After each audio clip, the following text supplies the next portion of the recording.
I just want to say thank you and welcome for coming, and Chris, can you come? His dad had so many wonderful characteristics, and I know all these celebrations have people reading things, and we're gonna do the same thing, so sorry. But this is, kind of what is from Emerson.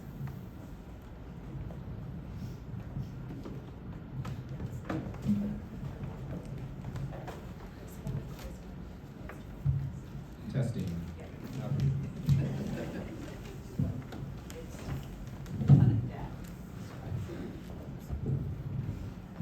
So, this is just a quick poem from Ralph Waldo Emerson.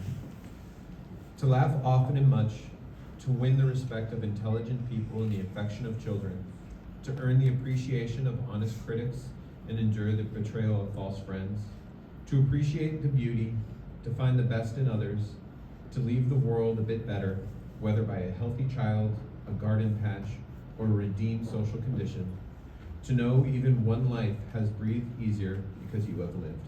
This is what it means to have succeeded.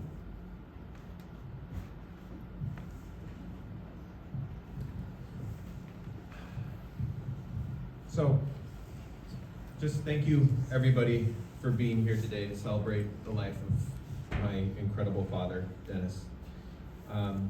Seeing so many faces here to honor him is really a true testament to the kind of man he was. A man who touched so many lives with his kindness, selflessness, and unwavering integrity. My dad wasn't just a good person. He was a model of what it means to be truly great. He set a standard for how to live life with compassion and purpose. In everything he did, he gave his best. Not because he sought recognition, because it was just simply who he was. He was smart, curious, kind, funny. He was caring. He showed us what was right simply by being himself. I think back about what lessons he taught us, and they weren't parables, they weren't sayings, they weren't sitting us down and saying this is what it was. It was looking at him. Those were the lessons, looking how he lived his life. That's the lesson that he taught over and over again every single day. As a friend, my dad was the person you could always count on. He listened with an open heart, he offered advice when needed, and he was always there to share in the joys and challenges. His loyalty and generosity were unmatched, and he had a way of making everyone feel valued and supported. As an attorney, he exemplified fairness and precision. He believed in doing what was right, even when that was hard. He didn't just practice law, he practiced humanity, which is hard for a real estate attorney. Don't really go together, but he did, he pulled it off. He cared deeply about his clients and his colleagues, treating each case and each person as if they were the most important one, which to him they were. As a partner, my dad was unwavering in his devotion and love. Mom, you were his rock and he was yours. The partnership you guys shared was one of mutual respect, laughter, strength, intelligence, and love. It was the foundation of our family, and it was an inspiration for everybody who knew you. As a dad, he was nothing short of extraordinary. He was patient, kind, and always present, no matter how busy life was. And with 4 kids, it was very busy. He taught us not just by words, but by example, by showing us the value of hard work, honesty, compassion, and whether it was coaching us through challenges or celebrating our successes or simply being there to listen, he made us feel loved and supported every step of the way. He had a way of making each of us feel like the most important person in the world, and his belief in us gave us strength to believe in ourselves. And when I think about Dad, and of the many gifts that he gave us as his children, the thing that always strikes me is that we never had to wonder with Dad. We never had to wonder if he loved us. We never had to wonder if he supported us. We never had to wonder if he was proud of us. He told us, of course he did, but he showed us. And I'm so happy and so honored and so lucky to have that in a father.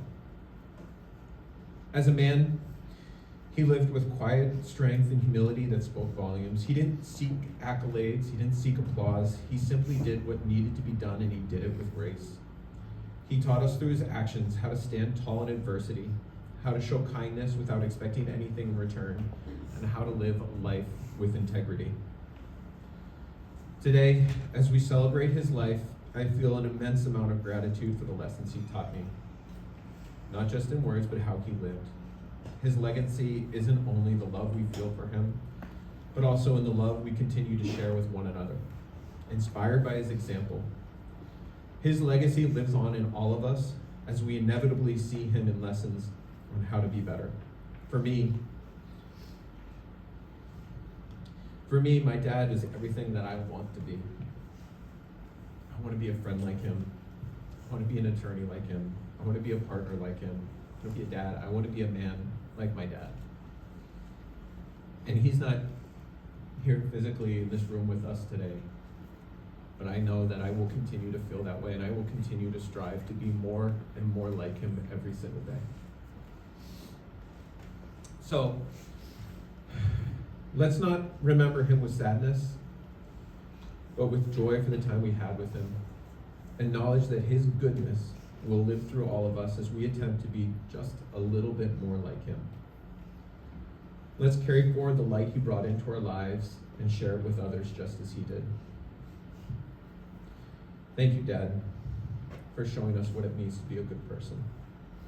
Thank you for your love, your guidance, and your unstoppable belief in all of us. We will carry you with us always. And thank you to everybody again for being here today. Dad's memory is going to be different for every single one of us. He touched every single one of us in a different way. But he was special to everybody here. And so it means a tremendous amount to see so many loving faces, to see how many people my dad impacted. But I can't say it's a surprise. So thank you all for being here.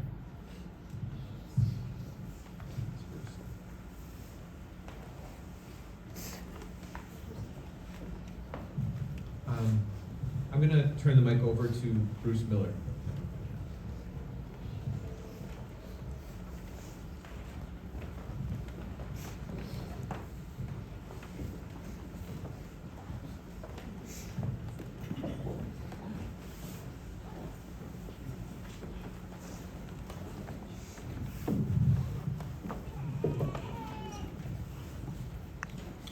Good afternoon, everyone. My name is Bruce Miller. I'm one of the partners from Pierce Atwood, a firm that Dennis loved and loved him back. He was with us for 36 years, or 37. His love and loyalty to the firm was unyielding. Thank you for the privilege of talking about Dennis today and to his family, who we loved and adored and was extremely proud of. Thank you for sharing Dennis with me and my colleagues over the last 15 years that I've been with the firm. And I'm sure for those who worked with him before that, after reading the beautiful and loving article the family wrote about Dennis, I feel that what I have to say will pale in comparison. But it was a beautiful expression of love. Will Rogers once said that something like, it's only the inspiration of those who die that make those of us who live realize what constitutes a real and useful life. Dennis was the quintessential example of a real and useful life. And of course, he was so much more than inspirational to all of us. To me, Dennis was the gold standard of how to approach life. I can tell you that if you asked any of the partners or associates who their favorite attorney was, with whom they worked, it would not be me. But it would certainly be Dennis. Everyone wanted to be around Dennis. He was what we call a lawyer's lawyer, a go-to lawyer. He had an aura about him, laughter, humor, empathy, brilliance, good-heartedness, and just plain down-to-earth, salt-of-the-earth, nice guy that everybody wanted to be with. He was the Pied Piper of our office, and when he traveled down to Boston from me, it was always a special day. I always looked up to him. I was a new lawyer with the firm 15 years ago in the real estate group. And of course was introduced to Dennis, who made it certainly known right away that whatever I needed or whatever questions I had, I was to contact him and he would be more than eager to assist. He didn't make the statement just to be a nice guy. He was to a nervous lateral attorney trying to wrap his arms around being with a much larger office than before. You could always feel his warmth and genuineness in his voice and his wonderful smile. Don't think I didn't test Dennis with this, with his words on many, many occasions, because I did, and he was always there for me and my colleagues. Dennis and I worked on many matters together during that time. One could always count on Dennis to be the voice of reason on any matter that we worked on. His King Solomon-like approach to the resolution of issues always had me in awe. He was what James Joyce would call a veritable peacemaker.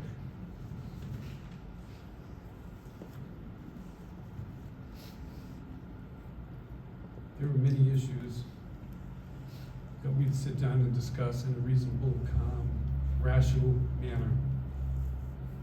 Very few of those that he was unable to resolve. Every lawyer I would engage with who might have been my opponent and who knew Dennis was either involved in the matter or not, would always start the conversation off by, "Say hi to Dennis for me. What a great guy."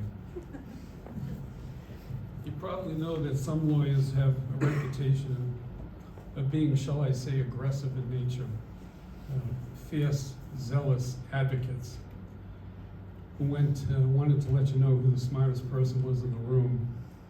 Dennis, of course, was never like that.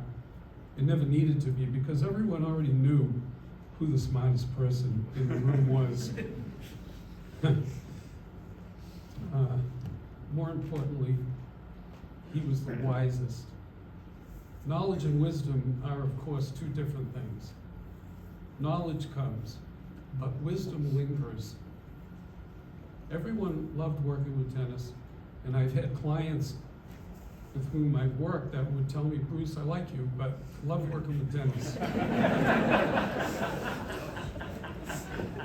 I never looked at it as an insult, because I knew that it was true. He was the best. And I knew they were right. I always looked forward to working with Dennis because besides being the nicest person on the planet Earth, he was a highly sophisticated lawyer, and his encyclopedic knowledge always amazed me. He always knew exactly what the matter we were working on called for in order to successfully complete it. He knew the pieces to the puzzle. His calm, reasonable demeanor was also called upon by management of the firm when his approach to problem resolution was in demand. So he took on many of those management roles over the years at will.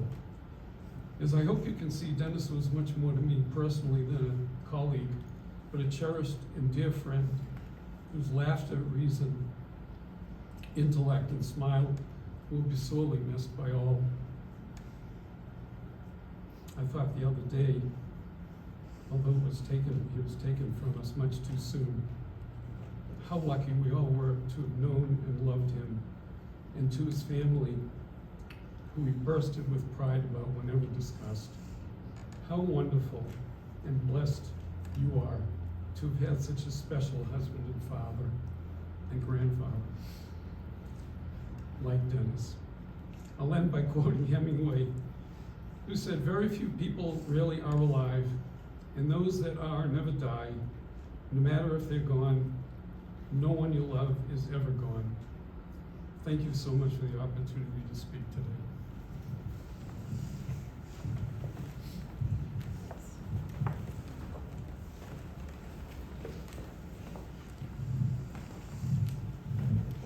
Hi everyone. I'm Annalise, the youngest of the family, and I have something to read from my uncle, my dad's brother, who unfortunately wasn't able to make it. He had, he actually had brain surgery on the day that my father passed. But he made sure he wrote something for us to read on his behalf. So this is from my Uncle Bob. It's titled, Dennis, My Horrible Younger Brother. Being the second born, my big brother Jim and I had it made. We figured out how to get what we wanted from mom and dad. We had to be bad long enough until they gave in, and then one day, Dennis showed up. With his big smile, always laughing, and curly blonde hair, he ruined everything. Dennis had a great disposition, always smiling, and people radiated to him. He never changed. Growing up, I don't remember Dennis ever getting in trouble. One day at my junior prom, my friend George and I took his father's car for a ride and had a great time until his father called the police. And what was Dennis doing? Laughing, eating peanut butter and jelly sandwiches, and singing and playing guitar like a rock star. He was horrible.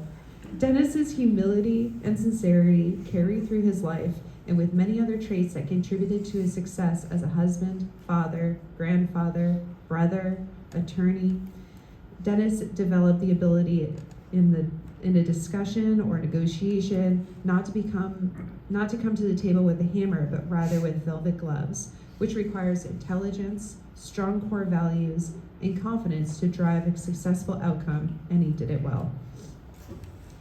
He was also very empathetic. He would never ask or impose on anyone a task that he could accomplish himself, even if he was overwhelmed. These are just a few of the traits that Dennis mastered through his life and contributed to his success. Dennis received many professional honors and distinctions in his legal career, but that was not his driving force. Dennis lived and worked for his family. Bobby became Dennis's partner and his wife and managed the family so Dennis can meet the time demands of his legal career with a balanced family life. And although Dennis always told me he loved his job at Pierce Atwood, except for the year-end closings, Dennis lived for his family. With Bobby, 4 wonderful children, their spouses, significant others, and 3 beautiful grandchildren, it doesn't get any better. So to Jordan, Christopher, Logan, Annalise, there will not be a dark day, or maybe a week goes by, that you reflect on the life lessons imparted by your dad and mom. Smile, and think, I didn't get it then, but I do now. So to my horrible brother Dennis, I love you, I will miss you, and will never forget you. Bob. Would Peg please come up?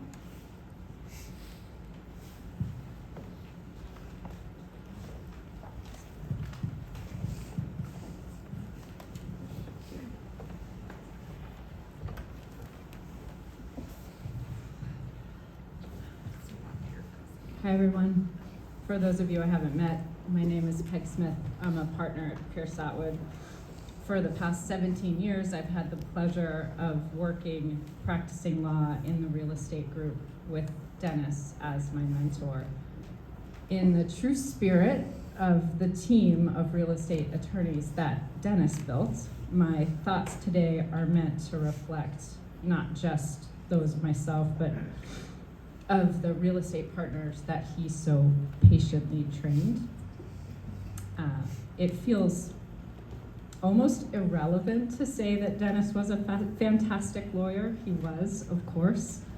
That doesn't begin to capture what made him so special to us. He was our teacher, and what he taught us about the law pales in comparison to what he taught us about how to practice the law, how to aspire to be good lawyers, and much more importantly, to be good people. He didn't do this with lectures or lessons, but as you've heard already, he did it simply by being a good person, truly by living by example. An occupational hazard of the practice of corporate law is one can develop an unhealthy obsession with the value of time. We chafe at the idea of giving our time away for free. Not Dennis. One of his hallmarks was his generosity, especially generosity with his time. He was so sought after in the building that I used to joke we should install one of those take a number machines outside of his office. Rebecca and Evan would enlist his assistant to alert them whenever he got off the phone or finished a meeting so that they could be first in line to get next into his office. Despite the near constant demands on his time, he never greeted the next in line, whether it was a colleague or a client or opposing counsel, with anything other than warm eyes and a welcome spirit. He gave each person and each matter his full and patient attention. And through it all, if Bobby or the kids called, he always answered. He was consistently kind and positive. He had a smile and laugh for everyone he met every day. He whistled his way around the office. He could work with Rebecca for hours parsing a document, and as their eyes started to glaze over, suggest it was the perfect time to walk out for an ice cream. He was seemingly unflappable. My real estate partners and I recently struggled to name more than one instance in all of our collective decades of working with him where we heard him raise his voice. He taught us not to sweat the small stuff, but to definitely sweat the big stuff. Figure out the important issue, focus on it, get creative, be prepared to give on small issues in order to win that big issue. This was, of course, skillful and successful lawyering, but it was also his approach to life. Time with family, being a good parent, that was the big stuff. He taught us to recognize and elevate what was great about life. Kids, dogs, a good pool party, preferably with kids and dogs. And if the kids and dogs all end up in the pool at the same time, even better. Mexican food, margaritas, Hamilton.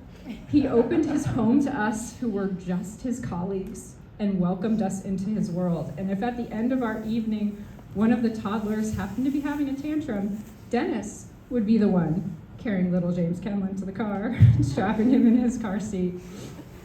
That's how he taught us.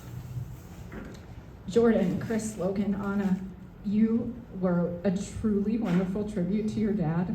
At the end, you said, his name may not be found on statues or bridges, but his legacy is as strong and lasting as any granite cornerstone. He was and forever will be our singular example of what we want to be. Over the past few weeks, I've learned that is a sentiment many of our partners share. So anytime you find yourselves wondering about your dad's legacy, I hope we can offer some comfort. There's an old brick building down on Commercial Street that he helped restore. It is full of lawyers who aspire to practice law and life just like Dennis Keeler did. Pierce Atwood loves Dennis. Eben, Rebecca, Peter, and I love Dennis. We are humbled and honored to have called him our partner and our friend. Most of all, we are ever grateful to you, Bobby, Jordan, Chris, Logan, Anna, for sharing your husband and your father with us. Thank you.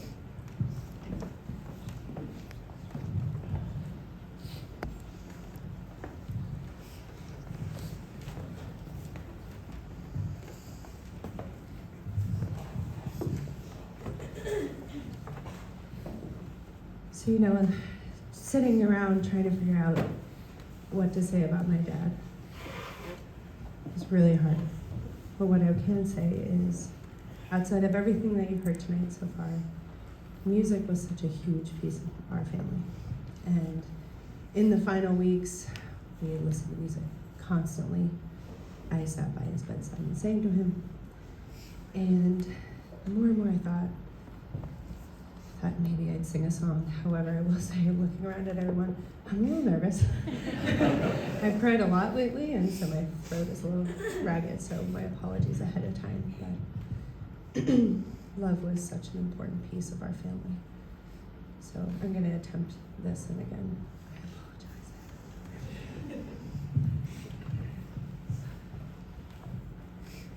Some say love, it is a river that drowns the tender reed. Some say love, it is a razor that leaves your soul to bleed. Some say love, it is a hunger, an endless aching need. I say love, it is a flower, and you sow the seed. It's the heart afraid of breaking that never learns to dance. It's the dream afraid of waking that never takes a chance. It's the one who won't be taken, who cannot seem to give, and the soul afraid of dying that never learns to live. When the night has been too lonely and the road has been too long, when you think that love is only for the lucky and the strong, just remember, in the winter, far beneath the bitter snow, lies a seed that with the sun's love in the spring becomes the rose. Thank you for suffering through it, but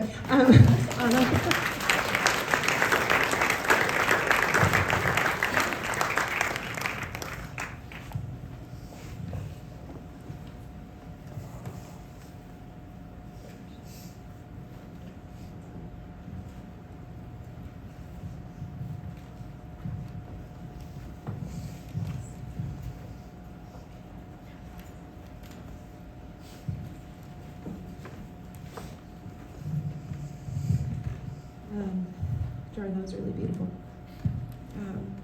I have another message to read from my dad's college roommate, Bob Baslow, who's here today. I was lucky to have had Dennis's friendship for over 53 years, and will never forget how special he was. Dennis was always a good friend, Dennis was as good a friend to me as people say I was to him. Even as someone the same age, I learned early from his example how comfortable he was interacting with people around us in college. I know this was beneficial for all of us who knew him throughout our lives. The kind and generous way Dennis lived his life touched more people than he knew or met. The charities listed for donation might be made in his memory or examples of why he was so generous. I know I'm repeating what I've already said to the family when I say Bobby and Dennis together have been the best of the best to their family and friends. We hope being together and sharing memories of Dennis has been giving Bobby and the rest of his family the comfort they need today and going forward. Let's all hope Dennis was able to feel the love he gave us coming back to him.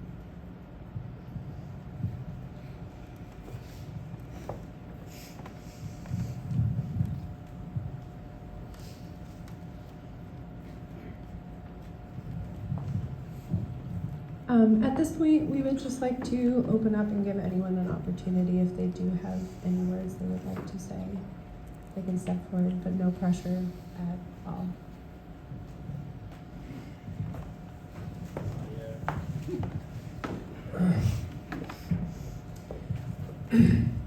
Thank you. I'm Brandon Clater. We were neighbors with the Keelers for about 8 years. So, a funny story, even though it doesn't seem like it's starting out that way. So, I loved yard work. Dennis loved yard work, so we'd always be out there doing yard work together. And he came over one day and he goes, Brand, I have my whole law firm coming over to my house. And he goes, you have a grill, right? And I was like, yeah. Now, mind you, I had just come from St. Louis, where we had gone through 10 years of residency, and we had 3 little kids, and we were so lucky to land in this neighborhood and to have Dennis and Bobby as neighbors, and even Anna was our very first babysitter. And so I run back to the house and I say, Sarah, oh my God, you know, I'm a brand new plastic surgeon in town, and I'm like so excited to make a good impression. And I go to Sarah and I say, Sarah, Dennis asked to borrow our grill. And she's like, no. It was this janky, rusted out, 3-legged Weber thing that's bottom is falling out. And I'm like, I can't take that over there. All of his law firm buddies are coming over and they're gonna be like, what's that? So we go out and we borrow money. We did whatever it took to buy this gas grill that I thought would be worthy of Dennis's law partners and everything. And so I have to spend like 3 days putting this thing together. It's like tubing and hosing, and I'm like, this is his gas grill. It's very complicated. And we test the thing, we make sure it works great. Finally, you know, the day before the big party over at Dennis's, and I'm like, oh, Sarah, I gotta take this over. She said, all right. So wheeled through the woods, and it's not really the woods, it was like that far away. So I come over and I put it on his back porch and I knock on the door, and he comes out and he looks down and he goes, what's that? I said, well, this is my grill. And then he turns around and he points over to this janky Weber grill, just like mine. He's like, he goes, I thought you were bringing over your other one. That was Dennis. You know, I thought I needed to be so much more, and he was just so down to earth and so real and so genuine, and not any pretense whatsoever. And so I thought that would resonate. So thank you so much.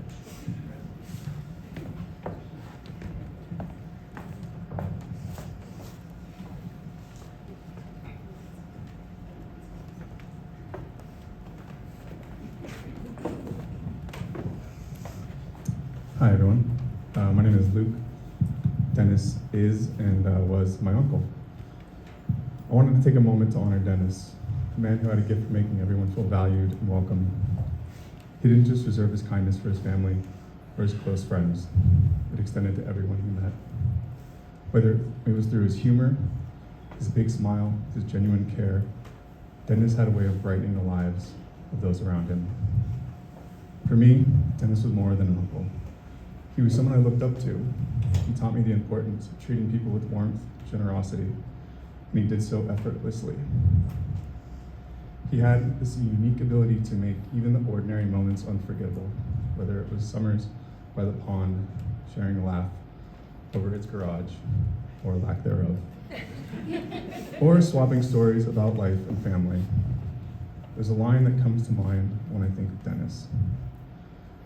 What is lovely never dies.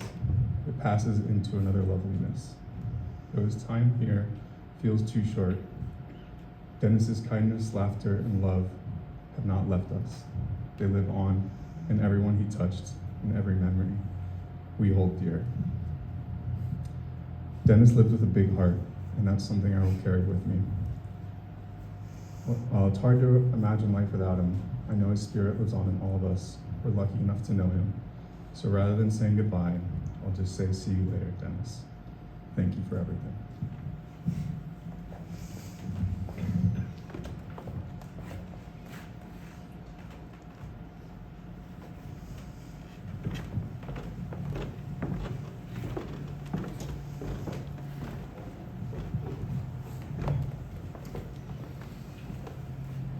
This is hard. I'm not used to public speaking. I'm John Butenoff. I'm Bobby's brother-in-law. My wife Bonnie's upstairs there.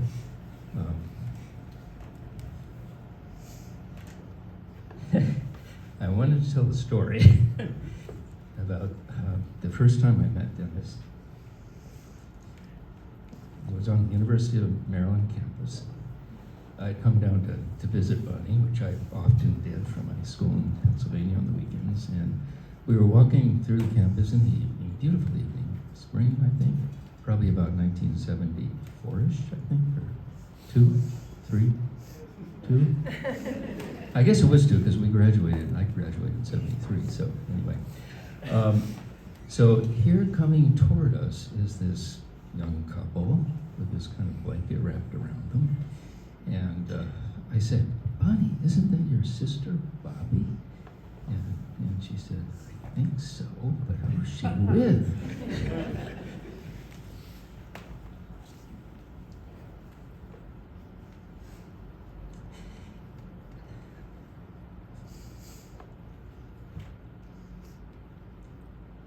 What I want to say is that we could see the love.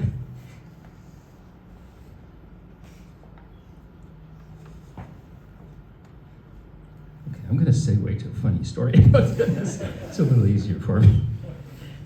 So we've been on vacation with Dennis and Bobby a number of times, and always had a great time. But Dennis had kind of, I'm sure, very uncharacteristic of how he would behave in the office in his career.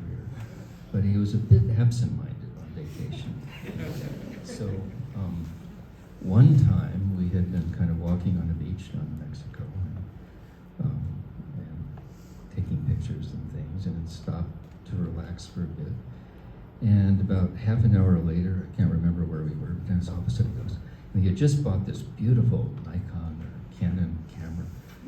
My camera.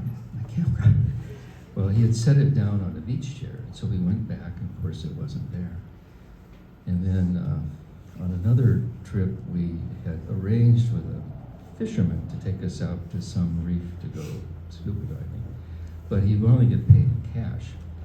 So I think Bobby and Dennis spent 2 or 3 hours trying to find a cash machine and getting the cash, and Bonnie and I came up with some cash. And so Dennis said, oh, I'll take it. So he put it in his pocket. And we go, and we're getting on this guy's boat.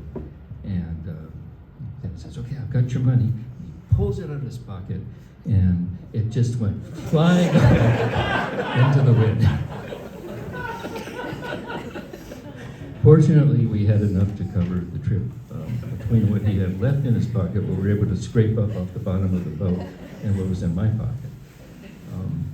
And we've had some wonderful times together. Another time, Dennis spent, I think, about an hour wandering us around the streets of Istanbul trying to find the perfect place to eat. And so we finally found this restaurant, and it was just amazing, his personality, because all of a sudden, for some reason, we were like this guy's long-lost relatives. And it was all Dennis, because I'm a very shy person, to be begin with, and I don't interact very well, but Dennis is just so welcoming and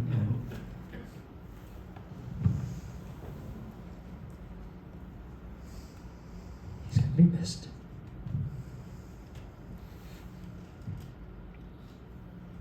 One last thing I've got to tell you. Okay. Dennis is great with kids. He has 4 of them. He has 3 grandkids. I have grandkids. I have grandkids in Norway. Not Norway, Maine, but the country of Norway. And we were at a wedding in Kingdom of Jordan. Our niece got married, Bobby's oldest sister's daughter. And Dennis became, to my grandkids, Catman. And the reason he became Catman was because my grandkids were a little rambunctious, and Dennis kind of took them under his wing, and he started this cat thing. And from this day on, he has always been Catman. Yeah, so he's going to be dearly missed.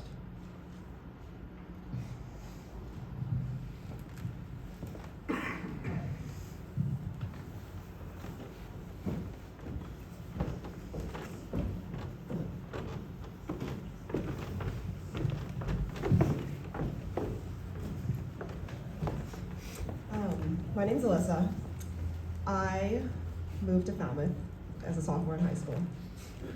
And it was a tough move, but I had moved a couple times before that. And anytime anyone asks how I like Maine, I always tell them that it was the best move. And a large part of that was because of Mr. Keeler and your guys' family. You welcomed me into your home. Mr. Keeler was like a second father to me. Anna is my best friend. And I would come home and I would come and visit, obviously, Anna. But there would be times when Anna was still at school, and I would come and just say hi to Mr. and Mrs. Keeler. And there was one time I came back from break, and I came just to drop off some cookies or something. And there was spending time and hanging out and swimming. And I think it was after Thanksgiving, and I was gonna drop it off and leave, and instead they stop what they're doing, they wrap themselves in towels, they come, and they just sit down and they chat with me for like 2 hours. They offer me food, and I cannot express how thankful I am and what a blessing being able to know Mr. Keeler and your family was for me. Thank you so much.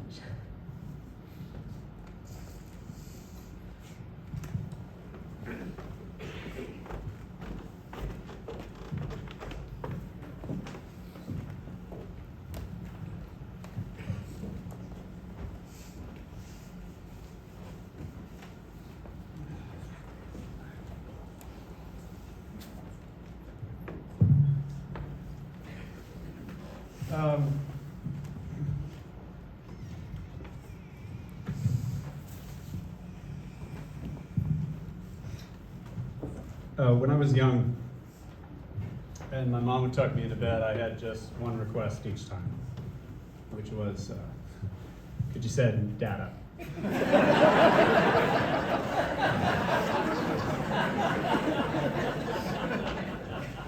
And she would say yes, of course. And it became a little game for me as he would come late that I could learn to listen for it. And if the crunch of the driveway under the car tires or the squeak of the side door didn't wake me, the dog did. And then I'd hear the muffled voices moving to the front closet, which would invariably shutter open and shutter back closed again.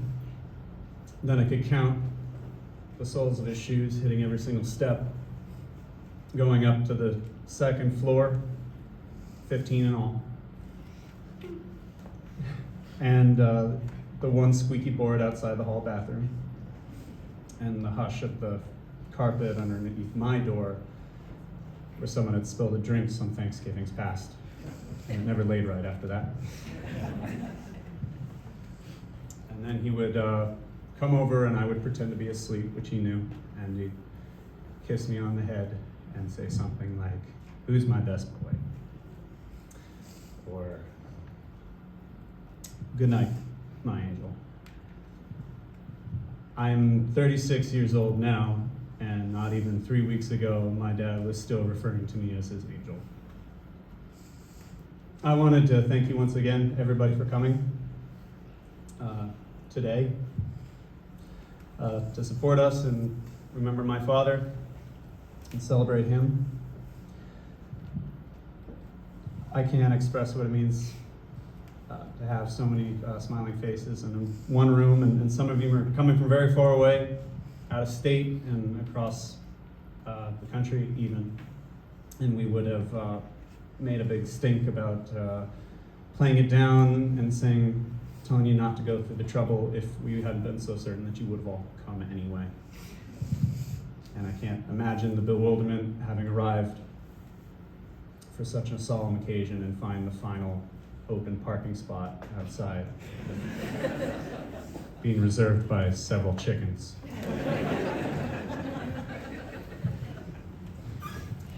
You are here because you love my father as I love my father. And thank goodness for that, because if you were strangers and I were doing this, I don't know if I could manage the words to express and confirm the depth of his love that he shared, or the strength of his devotion, or the warmth of his smile, or the fleetness of his humor.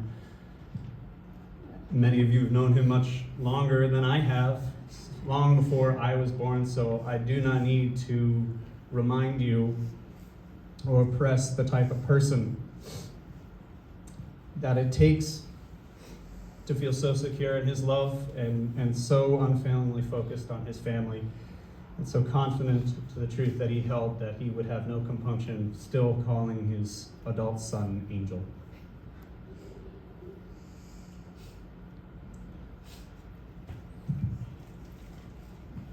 He had the kindest, most welcoming disposition to strangers and animals. He had a beautiful voice, and he loved to sing. If you had ever heard him, you would know that too. He lived without an ounce of cynicism, and he laughed constantly on the phone, and he built up so much, and no one ever heard him boast. But he worked diligently and accepted any praise with just a smile. And for all the love I have for him aside, in truth, I really, really liked him. I respected the hell out of him, and I liked him a lot. And the last time we spoke, I wanted to tell him how proud I was of him, and that I'm going to be okay, and that's a hard thing to do, so the only thing I could think to say is, "I like who I am, Dad." And he said, "I like you too."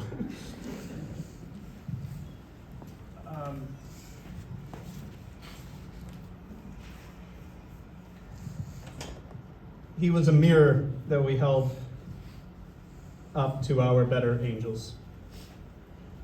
And we may never fully realize how fine and rare of a role model that we might have had among us, but we can carry him with us and do that by seizing those traits that he held so strong and passing them along.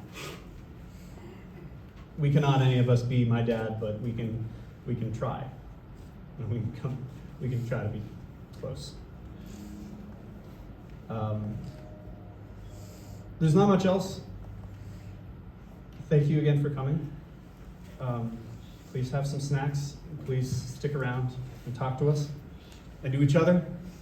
because there's a lot of new and old faces to meet and re-meet. And I think there might be a book or something.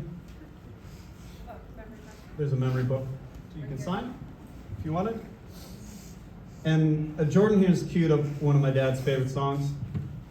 Knowing that he loved music so much, we could all enjoy it together. If you know the words, please sing along.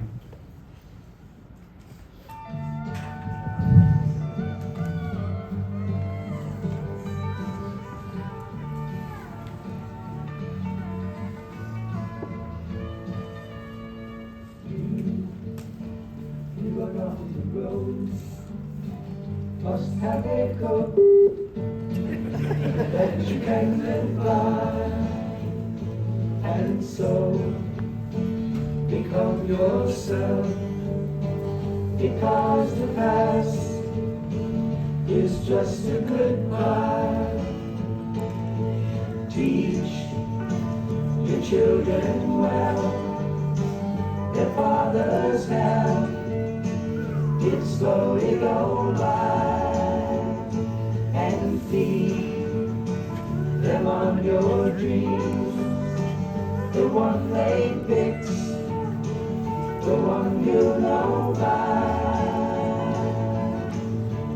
Don't you ever ask them why, if they told you you would cry, so just look at them and sigh.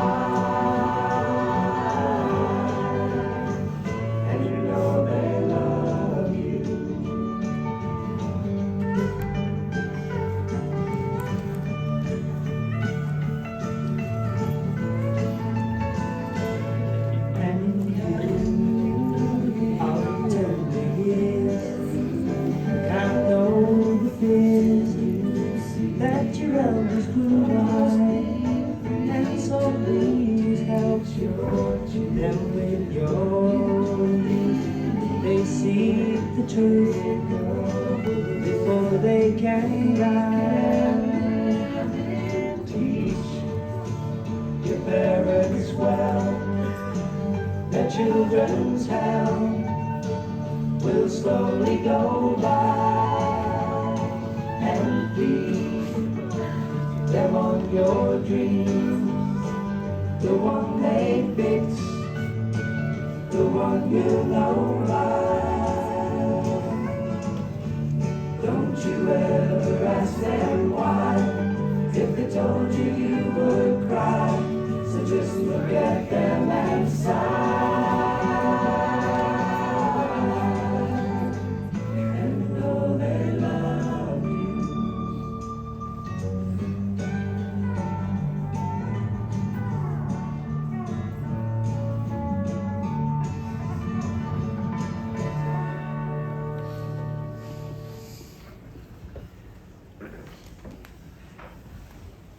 Please stay, eat, hang out, celebrate my dad.